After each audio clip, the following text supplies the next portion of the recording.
Doc Allie here today to discuss my OBGYN rotation. Stay tuned.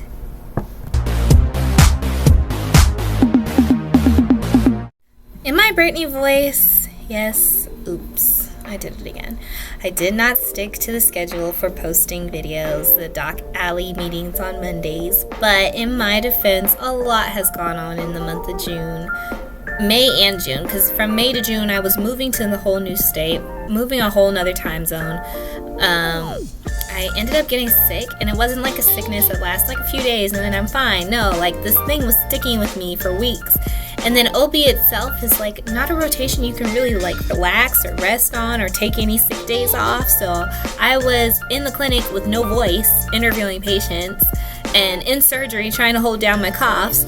So I've been going through a lot. I have good reason as to why I could not prioritize my postings, but we are going to get it fixed, okay? We're gonna keep going. We're gonna move on.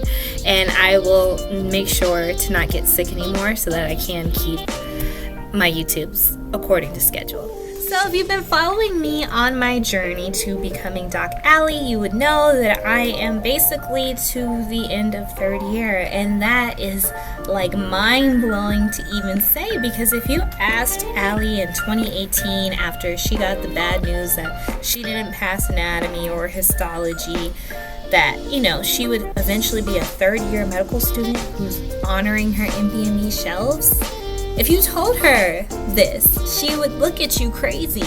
She would look at you so crazy because she couldn't even get a C back then. Like, C's were impossible. And now we're honoring shelves. And I say that not to brag on me. I say that to brag on God. And I say that to brag on the fact that you guys, if you just don't give up on your dreams and you keep pushing forward and you give it your all, and even if you can't always give it your all, because God knows you cannot always give it your all in medical school, but if you've got 25% in you and you can give maybe 15 to 20%, that can get you through. I promise. Like, when you're running on empty, which will happen if you're like me and you study until your bones fall off, you will sometimes have to give like the little bit amount you have left in you. Sometimes you can't give it. Sometimes you just have to take the day off and say, I can't study today. I took a day off this past week because I've been moving and studying and sick and on medication. So yeah, I just took the day off. I was like, no, I don't have it in me. I can't today. But my point is, let me get back on topic. I prefer to have like more structured YouTube talks, but this is our Fireside Chat. So enjoy the Fireside Chat. Just keep pushing. Bumps happen. And I learned this from talking to a resident that you're not always going to get through medical school like a smooth, easy path. Sometimes you have to retake a class. Sometimes you fail a test. Sometimes bad things happen that you really feel like are the end of the world. But then if you look at it, it's not. It's not really the end of the world. But you think it is in that moment, and it hurts like crazy. I know. Trust me, it wasn't easy. But I pushed forward. I kept my faith. And I gave it what I could give it. And here we are, almost at the end of my third year. Like, tears. So let's talk about this OBGYN rotation. Let me get off my soapbox. Basically, I was in the hospital and in the clinic. I got, I think, 7 shifts in the OR, 7 shifts of labor and delivery, and 6 days of clinic. Labor and delivery was very slow for me. It was very frustrating. I didn't get to see how I was born into the world, which was a C-section, but other students did. Basically, I only had shifts when people were not really trying to have babies. Like, I'm talking about women who were pregnant 8 times, had 7 kids, and decided that they're gonna slowly go into active labor. And I was like, come on. One woman, I say that because one woman, and this is what I assumed would happen with everyone, she was like 8 children in, this was her 8th pregnancy, and she literally, like, I joke that she sneezed and the baby just popped right out because nobody was expecting it. And me and another student, we were sitting outside because it was already designated, she was already designated to another student. It's only like 1 student per mother. And all of a sudden I hear a baby cry, and I'm like, is that a baby? And she's like, it can't be. And yeah, the woman just ran into labor and just pushed that baby out in like minutes, and it was crazy. It was crazy. Active labor. She was in active labor, and it wasn't long before the baby came out. I don't think anyone, not even the providers, were ready for that baby to come out that quickly. So I wasn't that fortunate. I had experienced one vaginal delivery, and I would say that was still a very beautiful moment. Like, it was, to see how happy the parents and the grandparents were, and that a life made it out successfully, no complications. There was an episiotomy, which is, I think, gruesome for people to think about, but she said, like, after the epidural, she was like, I don't even feel anything, you don't have to numb it. And they're like, we're just gonna numb it just for precaution, but okay, we're glad you don't feel anything. Labor and delivery, yeah. So, but my favorite part of the OB rotation would be the OR, where I saw a lot of hysterectomies, I saw a lot of myomectomies, and salping oophorectomies.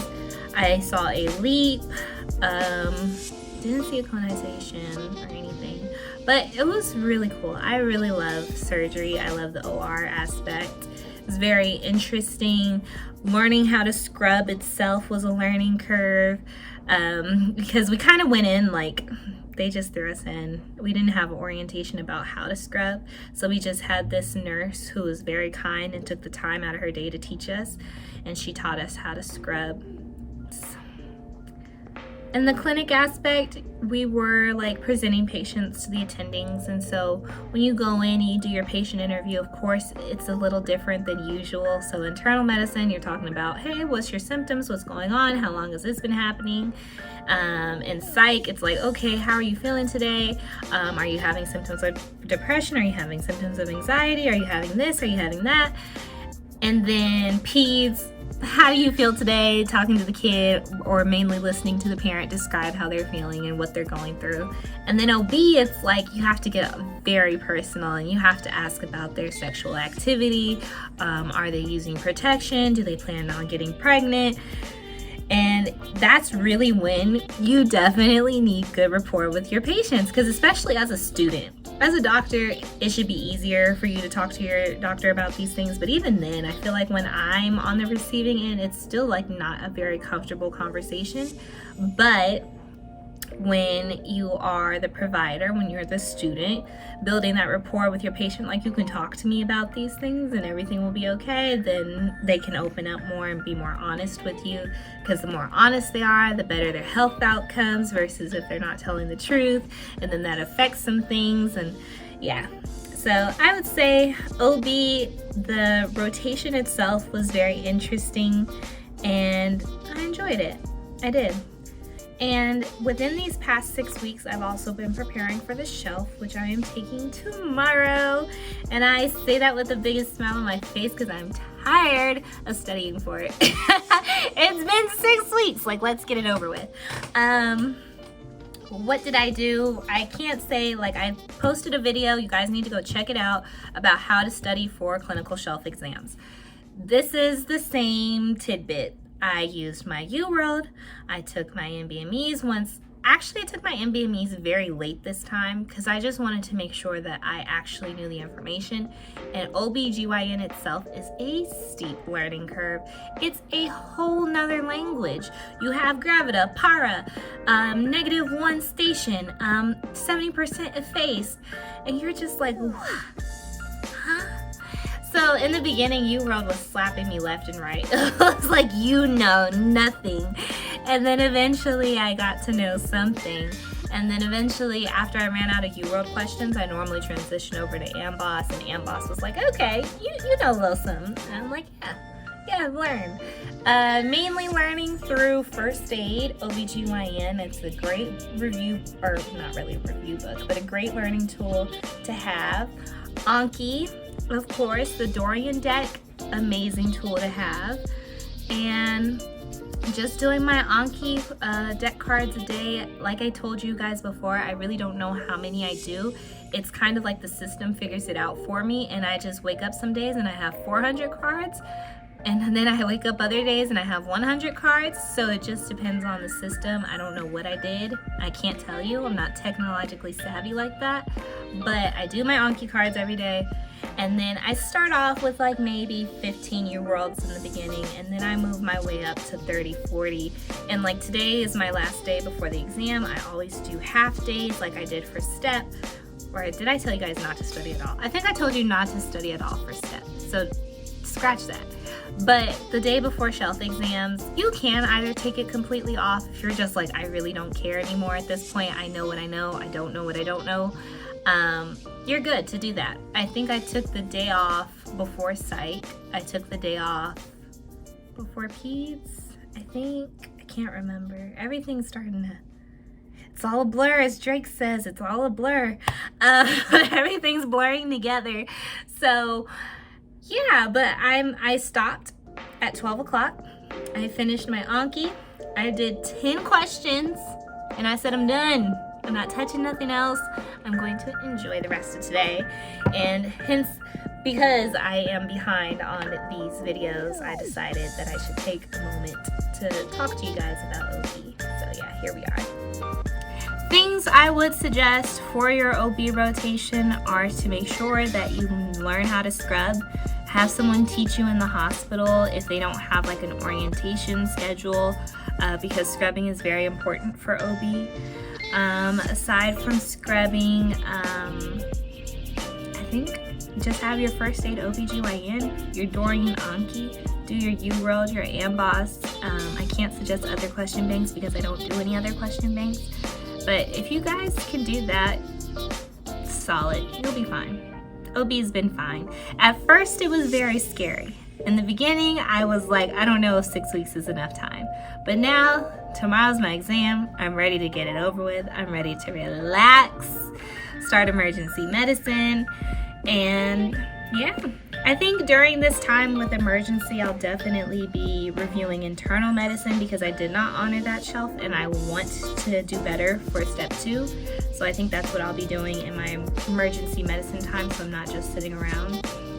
But I'm sorry to have made y'all wait so long for the next video. I hope this fireside chat was helpful, and I'll be back with the next video soon.